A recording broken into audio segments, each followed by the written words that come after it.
ஓம் சைராம், ஜெய் சைராம். என் அன்பின் பிரியமே, நேற்றே என்னை நீ உணர உனக்கு ஒரு வாய்ப்பு கிடைத்திருக்கும். உன் வாழ்வைச் சுற்றி நான் இருப்பதை பல இடங்களில் நீ உணர்ந்தாயல்லவா? இந்த வாரத்தை நீ புது சக்தியோடு தொடங்கு. நம்பிக்கை தந்துள்ளேன் உனக்கு. எதை கண்டு மஞ்சாமல் எதிர்ப்புகளை சந்தித்தாலும் அதை ஞானத்தால் வெல்ல பயிற்சி செய். இந்த முறை பிரச்சனையை நீ சரியாக கையாள பழகி கொண்டால் உன்னால் நிம்மதியாக வாழ முடியும். நீ எதிர்கொள்ள முடியாத சூழலில் நான் உனக்காக வருவேன். அவ்வப்போது நீ தளர்ந்து போவதை தடுக்கும் விதமாக உன் முன்னே என் சின்னங்கள் தென்படும். மிகப்பெரிய அற்புதத்தை உன் வாழ்வில் நடத்தி தரப்போகிறேன் குழந்தையே. அதனால்தான் இன்று நான் உன்னை தேடி வந்துள்ளேன். நாம் கடந்த காலத்தில் நடந்த விஷயங்களை பற்றி கவலைப்படக்கூடாது. எதிர்காலத்தில் நடக்கும் விஷயங்களை பற்றி யோசிக்கக்கூடாது. நிகழ்காலமே நாம் கைகளில் இருக்கிறது. லட்சியத்தை அடைய விரும்புபவன் நிகழ்காலத்தில் மட்டுமே வாழ்வான். பந்த பாசமே துன்பத்திற்கு காரணம். ஒருவன் இன்பமாக வாழ வேண்டுமானால் பற்றற்ற நிலையில் இருக்க வேண்டும். எவன் எதிர்காலத்தை சந்திக்க தயாராக இருக்கிறானோ, கிடைக்கும் சந்தர்ப்பத்தை சரியாக பயன்படுத்தி கொள்கிறானோ, அவன் எப்பொழுதும் மகிழ்ச்சியாக இருப்பான். வெறும் அதிர்ஷ்டத்தை நம்புபவன் அழிந்து போவான். ஒரு மன்னன் தவறு செய்தால் அவனுக்கு கீழ் உள்ளவர்கள் தவறு செய்வார்கள். அதனால் மன்னன் ஒவ்வொரு செயலையும் நன்கு ஆலோசனை செய்து செய்ய வேண்டும். ஆன்மீக வழியில் வாழாதவன் வாழ்ந்தாலும் இறந்தவனாவான். ஆன்மீக வழியில் வாழ்ந்தவன் இறந்தாலும் உயிருள்ளவனாவான். தான் விரும்பும் அனைத்தையும் அடைந்தவனும் ஆவான். அனைத்தும் இறைவன் கையில் உள்ளது. அதனால் கிடைப்பதை கொண்டு திருப்தி அடைய வேண்டும். பசுங்கன்று 1000 பசு கூட்டத்திலும் தன் தாயை அடையாளம் கண்டு அதை பின்தொடரும்.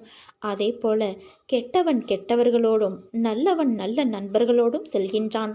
இந்த உலகில் 3 ரத்தினங்கள் உள்ளது: உணவு, நீர், இன்சொல். வெறும் கற்களான முத்து, பவளம் போன்றவற்றை முட்டாள்களே ரத்தினம் என்று கூறுவர். நாம் செய்யும் காரியங்களின் பலனையே நாம் அடைகின்றோம். நல்லதும் கெட்டதும் நம் செயல்கள் மூலமே விளைகிறது. முன் செய்த பாவ புண்ணிய பலன்களை நாம் இன்று அனுபவிக்கின்றோம். உன்னோடு நான் இருக்கின்றேன். உன் பிரார்த்தனை கேட்கப்பட்டுவிட்டது. உனக்கான காலத்தை நான் உருவாக்கி தருவேன். அதற்கான சோதனையையும் தருவேன். உன் மன வலிமையை சோதித்து உனக்காக நான் தருபவை உன் வாழ்வில் நிரந்தரமானதாக இருக்கும். என் நிலைமை கொஞ்சமும் மாறவில்லையே. நானும் உங்களை விடாமல் வணங்கிக் கொண்டே இருக்கிறேன். எனக்கு ஒரு பதிலை நீங்கள் இன்று சொல்ல வேண்டும் என கேட்டிருந்தாயல்லவா? ஒரு விதையை விதைத்துவிட்டால் அதன் செயல்கள் ஆரம்பமாகிவிடும். அதற்குரிய காலத்தில் அதன் பூக்கள் பூக்கும், காய்க்கும். ஆனால் தினமும் அது முளைத்து விட்டதா, வளர்கிறதா என்று பார்ப்பதைப் போல உன் பிரார்த்தனைகள் என்னிடம் வந்துவிட்டால் அதற்கான தீர்வுகள் நடக்க ஆரம்பித்துவிடும். அது உன்னை சுற்றி நடந்து கொண்டுதான் இருக்கும். அது உன் வினை தீரும் காலம். அது உனக்கு நிச்சயம் கிடைக்கும் என் குழந்தையே. உன் பிரார்த்தனைகள் நீரூற்றி வளர்ப்பது போல உன் வளர்ச்சிக்கு துணையாக இருக்கும். புரிகிறதா? மாற்றம் உன் வாழ்வில் நிச்சயம் நடக்கும். உனக்கு சஞ்சல புத்தி எப்போது ஏற்படுகிறது தெரியுமா? எல்லாம் இருக்கும் போதும் ஏற்படும், எதுவும் இல்லாத போதும் ஏற்படும். பொறுப்பில்லாமல் வாழ்க்கையை ஆரம்பித்து நடத்தும் போதும், பொறுப்போடு நடந்தும் தோல்வியின் பாதையில் போகும்போதும் ஏற்படும். மனசாட்சியோடு நடந்து கொள்ளும் போதும் ஏற்படும். ஏதோ ஒரு எதிர்பார்ப்பு மனதில் இருக்கும் போதும் ஏற்படும். அப்படியானால் எல்லா நிலைகளிலுமே சஞ்சல புத்தி ஏற்படுமா என்றால் நிச்சயமாக ஏற்படும். வாழ்க்கையில் நிறைய சாதிக்க வேண்டும் என்ற எண்ணம் இல்லாவிட்டாலும் தன்னிறைவோடு வாழ வேண்டும் என்ற எண்ணத்திலாவது ஒருவர் வாழ வேண்டும். இதற்காக தொழில் செய்கிறோம், வேலைக்கு செல்கிறோம். நமக்கென கடமைகள் இருக்கின்றது. அது தனது திருமணமாக இருக்கலாம், வீடு கட்டுவதாக இருக்கலாம், பிள்ளையின் படிப்பாக இருக்கலாம், தொழிலை பெருக்கும் ஒரு முயற்சியாக இருக்கலாம், அல்லது வாழ்வில் முன்னேற ஏதோ ஒரு வழியாகவும் இருக்கலாம். அவற்றை சரியாக செய்ய வேண்டும் என்று முனையும் போது பிரச்சனையை சந்திக்கிறோம். எந்த பிரச்சனையாக இருந்தாலும் அது கொதிக்கின்ற எண்ணெயை போன்றது. இளம் சூடாக இருக்கும் வரை இதமாக இருக்கும். கொதிக்க கொதிக்கத்தான் உடல் வெந்து போகும். ஆமை இருக்கிறதே, அதை கொல்வதற்காக ஒரு பாத்திரத்தில் நீரை ஊற்றி கொதிக்க வைப்பார்கள். நீர் இளம் சூடாக இருக்கும் வரை இதமாக இந்த தண்ணீர் போல எங்கும் தண்ணீர் இருக்காது என நினைத்து ஆமை கால்களை அகல விரித்து நீந்தத் தொடங்கும். சில நிமிடங்களில் நீர் கொதிக்க ஆரம்பித்ததும் அதிலேயே இறந்து போகும். இப்படித்தான் பிரச்சனைகளும். துவக்கத்தில் பிரச்சனை தெரியாமலேயே காலை விடுவோம். பிறகு சமாளித்து விடலாம் என அடி எடுத்து வைப்போம். இறுதியில் அதிலேயே மாட்டிக்கொள்வோம். அதுவரை நிம்மதியாக போகும் நமது நிலைமை மோசமாகி உதவிக்கு வேண்டியவர்களை கூப்பிடுவோம். ஒரு கட்டத்தில் அவர்களும் ஒளிந்து கொள்வார்கள். பிறகு கடவுளை கூப்பிடுவோம். நமது கர்மா தீரும் வரை அவரிடம் உதவி பெற முடியாது. ஏனென்றால் கடவுள் தருவதை கர்மா தடுத்துவிடும். அதன் பிறகு தற்கொலையா, ஊரை விட்டு ஓடுவதா என சிந்திக்க வைக்கும். இதுதான் பிரச்சனையின் இயல்பு. எப்படியும் திருப்பி தந்துவிடலாம் என்ற எண்ணத்தில்தான் அனைவருமே கடன் படுகிறோம். நேரம் சரியில்லாத காலத்தில்தான் கடன் தொல்லை என்ற ஒன்று நமக்குள் ஊடுருவி விடுகிறது என்பதை உணர்ந்து கொள்ள வேண்டும். இதனால் மேற்கொண்டு புதிய முயற்சி எதிலும் ஈடுபடாமலும் கடன் பெற முயற்சிக்காமல் இருப்பதை வைத்து காலத்தை ஓட்டும் முயற்சியிலும் இருந்தால் நாம் நிச்சயம் தப்பித்து கொள்ளலாம். ஆனால் அது நம்மால் முடியாத ஒன்றாகி நமது நேரம் நம்மை வேறு திசையில் தள்ளிவிடும். அதனால் வட்டிக்கு மேல் வட்டிக்கு வாங்கி வட்டியை கட்ட தனிக்கடன் வாங்குகிற கதையாக மாறும்போது மனம் சஞ்சலப்பட ஆரம்பிக்கும். கடன் மட்டும் அல்ல, நமது குழந்தைகள் நலமாக இருப்பார்களோ மாட்டார்களோ என நினைக்கும் போதே மனம் சஞ்சலப்படுகிறது. அவர்கள் நம்மை மதிக்காத போதும் கூட மனம் சஞ்சலப்படுகிறது. நமது செயல்கள் நமக்கு எதிராக திரும்பிவிடும் போதும், நல்லதை செய்து தீமையாக முடியும் போதும், நாம் ஏமாற்றப்பட்டு விட்டோம் என்பதை உணர்ந்த பிறகும் மனம் சஞ்சலப்படுகிறது. இப்படி நம்மை மீறிய செயல்கள் நம் வாழ்வில் குறுக்கிடும் போதும் மனம் இயல்பாக சஞ்சலப்படுகிறது. இந்நிலையில் இருப்பு கொள்ளாமல் தவித்து புலம்பிக் கொண்டு இருக்கிறோம். இத்தகைய நிலையை மனதிற்குள் வைத்துக்கொண்டு அலைபவனைத்தான் சஞ்சல புத்தியுள்ளவன் என்கின்றோம். ஆனால் என் குழந்தையான உங்கள் மனதில் உன் தாயான நான் ஒருபோதும் சஞ்சல புத்தியை ஏற்பட விடமாட்டேன். நீ நினைத்த காரியம் ஒன்று கைகூடி வரப்போகிறது. சிறு தடை கூட இல்லாமல் முன்னின்று நான் அதை நடத்தி வைக்கப் போகிறேன் குழந்தையே. உன் வேதனையை நீ மட்டுமே அறிவாய்.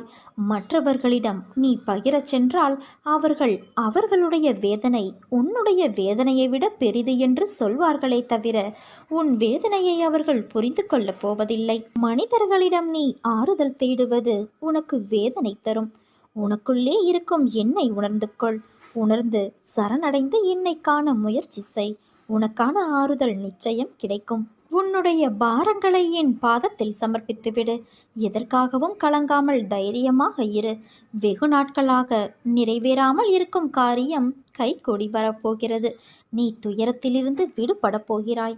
வீணாக வருத்தப்படுவதை தவிர்த்து விடு. உன் வாழ்க்கைக்கு நானே பாதுகாப்பு. ஒரு நல்ல வாழ்க்கையை நான் உனக்கு அளிப்பேன் என் குழந்தையே. வருத்தப்படாமல் பொறுமையாக இரு. கர்மவினையை இப்போது நீ அனுபவித்து வருகிறாய். பல இழப்புகள், உறவுகளிடத்தில் அவமரியாதை, பல எதிர்ப்புகள், அனுபவித்த கஷ்டங்களை சொல்ல வார்த்தைகள் இல்லை. உன் வாழ்க்கையை நிர்ணயிக்கப் போவது நான். உன் வாழ்க்கை தரத்தை மாற்றியமைப்பது என் பொறுப்பு. உன் வம்சாவளி நன்றாக செழிக்கப் போகிறது. அந்த தருணத்தில் உனக்கு அள்ளி அள்ளி தரப்போகிறேன் குழந்தையே. எதுவும் நிரந்தரம் இல்லை. எதையும் வெளிக்காட்டாமல் இருக்கும் உனது நற்குணம் எனக்கு பிடித்திருக்கிறது. உன்னை பாதுகாத்து கரை சேர்ப்பது என் பொறுப்பு. தன்னம்பிக்கையை மட்டும் இழந்து விடாதே. நான் இருக்கிறேன். உனக்கான இலக்கை நோக்கி போய்கொண்டே இரு என் குழந்தையே. உனக்கு துணையாக நான் இருப்பேன். உன் கஷ்ட காலங்கள் முடிவுக்கு வந்துவிட்டது. நீ இழந்த அனைத்தும் உன்னிடம் வந்தடையும் நேரம் வந்துவிட்டது. இந்த கடந்து போன கடினமான நாட்களிலும் என்னை மறவாமல் எனக்கு அன்போடு அமுது படைத்த உன்னை நினைத்து என் கண்களில் கண்ணீர் அருவியாக பெருகுகிறது. நான் வணங்கும் தெய்வம் நீ இருக்க எனக்கென்ன துன்பம் வந்துவிடும் என இருந்த உன்னுடைய வாழ்க்கை மற்றவர்களுக்கு உதாரணமாக போகிறது. நீ விதைத்த நல்ல செயல்கள் என்ற விதைகள் விருட்சமாக வளர்ந்து விட்டது. அது கனி கொடுக்கும் காலம் மிக அருகில் என் குழந்தையே. அதை என்னோடு சேர்ந்து ருசிக்க நீ தயாராக இரு. உன் குடும்பம் என்றும் சீரும் சிறப்போடு என் ஆசிர்வாதத்தில் வாழையைப் போல குலை தள்ளி தலை தோங்கும். என்னுடைய பிள்ளைகளை நான் என்றும் கவலைப்பட்டு கொண்டே இருக்க விட்டு விடுவேனா? நான் இருக்கிறேன். நம்பிக்கையோடு இரு. உன்னை என்றுமே கைவிட மாட்டேன். நீ சந்தேகமோ கேள்வியோ இல்லாமல் நமக்கு எது சிறந்ததோ அது நிச்சயம் நம்மை வந்து சேரும் என்ற எண்ணத்தை வளர்த்துக்கொள். நீ உன்னுடைய துன்பமான காலங்களை கூட புன்னகையோடும் தளராத நம்பிக்கையோடும் எதிர்கொண்டு பார். உன்னுடைய தடைகள் அனைத்தும் வெற்றிப்படிகளாக மாறும். அதை பின்பற்றுவது சிறிது கடினமான ஒன்றுதான். ஆனால் அதை முயன்று பார். உன் துயரங்கள் அனைத்தும் காணாமல் போகும். என்னை மீறி எதுவும் நடக்காது. உன் நிழலாக நான் இருக்கிறேன் என் குழந்தையே. என் வார்த்தைகள் மீது நம்பிக்கை வைத்து செயல்படு. மீதியை நான் பார்த்துக்கொள்கிறேன். உன்னுடைய எந்தெந்த வேண்டுதல்கள் நிறைவேறும் என்று நான் குறிப்பாக உணர்த்தினேனோ அந்த வேண்டுதல்கள் ஒவ்வொன்றாக இனி அடுத்தடுத்து நிறைவேறும். உன்னுடைய சில வேண்டுதல்களில் மாற்றமும் நிகழ்ந்து அதை நீ ஏற்றும் கொண்டு விட்டாய். நீ புரிந்து கொண்டாய் நான் உனக்கு செய்வதெல்லாம் நல்லது என்று. நிச்சயமாக உனக்கு நான் நல்லதையே செய்வேன். என் பிள்ளையே, நீ மகிழ்ச்சியோடு இரு. உனது நீண்ட நாளைய போராட்டத்திற்கு நிறைவு காலம் வந்து விட்டது. உன் தியாகத்திற்கான பலனை இனி தாராளமாக நீ அனுபவிக்க இருக்கிறாய். கண்ணீரோடு காத்திருந்த நீ இனி மனநிறைவை பெறப் போகிறாய். உன் பொறுமையும் நம்பிக்கையும் என் திருமுன்னர் மதிக்கப்பட போகிறது. நான் பலனோடு வருகிறேன். அதுவரை பத்திரமாக உன் மனதை பாதுகாத்து பக்குவப்படுத்திக்கொள். இதுவரை இருந்த பொறுமையும் நம்பிக்கையும் உன்னோடு எப்போதும் பத்திரமாக இருக்கட்டும். இதோ அவர் சொன்னார் இவர் சொன்னார் என்று நம்பிக்கையில் யாரையும் தேடி ஓடாதே. ஒருவரிடம் ஓடி அதன் மூலம் பிரச்சனை தீர்ந்தது என்று நினைக்காதே. அந்த நேரத்தில் அந்த விளைவுக்கான முடிவு வந்தது என்பதை தெரிந்து கொள் என் குழந்தையே. நீ அங்கு ஓடி இருக்காவிட்டாலும் அந்த பிரச்சனை தீர்ந்துதான் இருக்கும். காரணம், உன் கூடவே நான் தானே இருக்கிறேன். உன் கஷ்டம் முடிவுக்கு வருகிறது குழந்தையே. உன் வாழ்வில் நீ விரும்பிய நிம்மதி உனக்கு கிடைக்கப் போகிறது. கவலைப்படாதே. நான் உன்னோடு என்றும் என்றென்றும் இருப்பேன். உன் உள்ளத்தில் கொட்டி கிடக்கும் பிரச்சனைகளை எல்லாம் எண்ணி பார்க்கும்போது இந்த அகில உலகத்தை விட அல்லவா பெரிதாக இருக்கிறது.